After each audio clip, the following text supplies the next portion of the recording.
Oke, Assalamualaikum warahmatullahi wabarakatuh.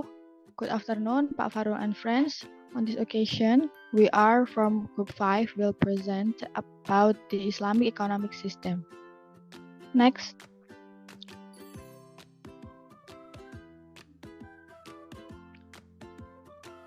Introduce the following are the names of the members of Group 5.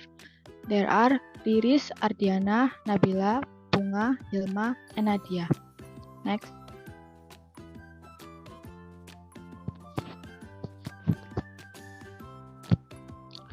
So, what is the history of Islamic economics? Next. So, here's the history of Islamic economics. Islamic economics has developed since the time when the Prophet Muhammad SAW conducted trading activities at the age of 16 to 17 years around the Grand Mosque using the Murabah system. The discussion of economics has actually been going on since the revelation of the Quran to mankind. The development of Islamic economic thought is divided into two stages, namely the classical stage and the stagnation stage. The first stage began during the prophethood of Muhammad SAW until 1580, precisely during the fall of Andalusia. This stage is the development phase of the classical theory of Islamic economics, which was produced over a period of 9 centuries. The peak of Islamic economic glory occurred during the heyday of Islamic civilization in the 6th to 13th centuries AD.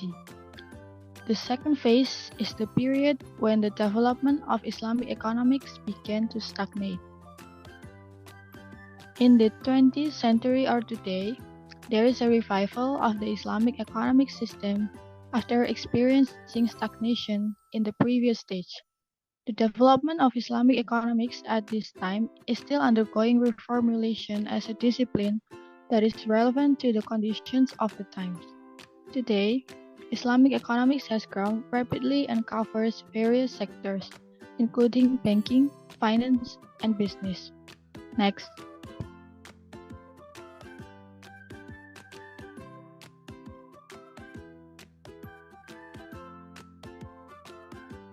Next is definition Islamic economics and conventional economics. Next.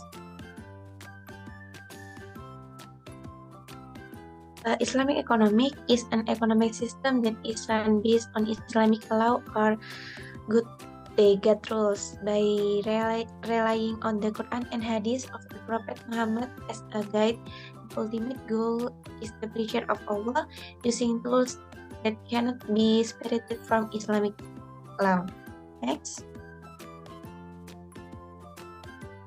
Conventional economic is a science that studies human behavior, meet its unlimited need using factor limited production.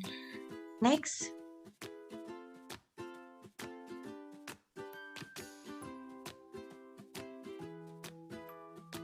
Differences between Islamic and conventional economics. Number 1 is basic principles. In conventional economics, the goal is to achieve economic growth. In this system, when economic growth is going well, everyone will achieve their desired individual satisfaction. However, in Islamic economics, religion and economics are closely related, and economics is carried out as worship. The foundation of Sharia economics is based on Islamic law. This means that every time an economic problem occurs, it will be reviewed, seen, and resolved in accordance with the teaching of Islam, namely the principles of Tawhid, Khilafah, and justice. And number 2 is assets.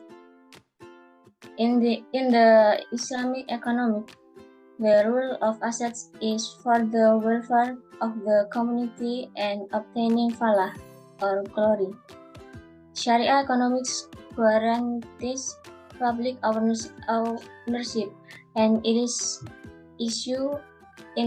use is for the benefit of the people. This principle has been based on the hadith of the Prophet Muhammad SAW, which reads, "People have equal rights to water, pasture, and fire." The hadith explains that any industry that has to do with the production of water, meaning materials and foodstuff, must be managed by a state enterprise. While this is different in conventional economics. In conventional economics, the rule of assets is more concerned with profits and material fulfillment. And number 3 is proprietary.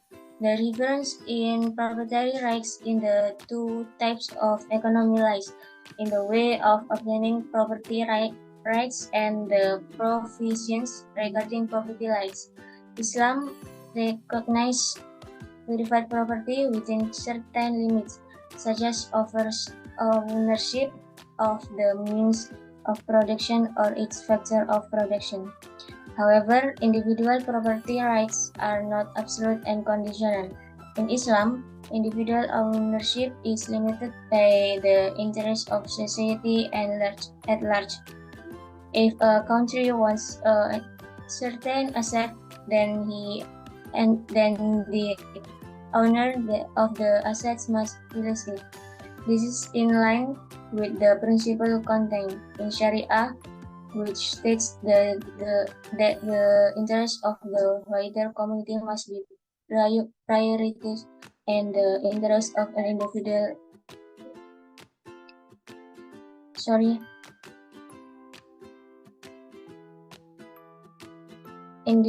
are secondary. And number 4 is investment differences. In Islamic economics, investment related to usury practice are not justified. In conventional economics, the practice of usury is allowed and widely used. And then number 5 is profit sharing. In conventional economics, there is a fixed and expanding interest system. The interest system is applied in all loans given to customer. In the Islamic economic system, a profit sharing is applied, which is determined by the profit-loss ratio and ratio to obtain profits. Profit sharing in Islamic bank is adjusted to the contract or cooperation that has been agreed at the beginning or at the time of the agreement. And the last is supervision. In operational system, conventional banks are supervised in accordance with government regulations and applicable laws and regulation. Conventional banks can be supervised by certain institutions and internal parties in them. This is different from Islamic banking, which uses Islamic economics. Islamic banks are not only supervised by the government or certain institution, but also have a supervisory board that is different from conventional banks. Okay, thank you.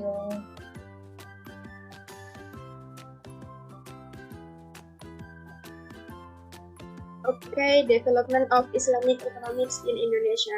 Next. Islamic economics in Indonesia is gradually growing from year to year and will become the largest Islamic economic in the world. This is a very large market, and there is also a real sector of Islamic economics that is already running well according to the rules of Islamic Sharia that already exists in the Al-Quran. Islamic economics was developed for the Indonesian people who are Muslim in order to run the economic according to Islamic religious law, namely those that already exist in the Al-Quran and Islamic law in the Al-Quran and Hadith. Next. In Sharia economy, in Indonesia, from year to year, it will continue to grow, which has been proven by the practice of values that are based on Islamic Sharia that have been applied by the Indonesian people, such as based on Islamic Sharia that has been implemented by the Indonesian people such as follows: 1. Debt with a contract without usury. 2. Online business sale and purchase agreement. 3. Islamic bank. for buying and selling halal product. Next.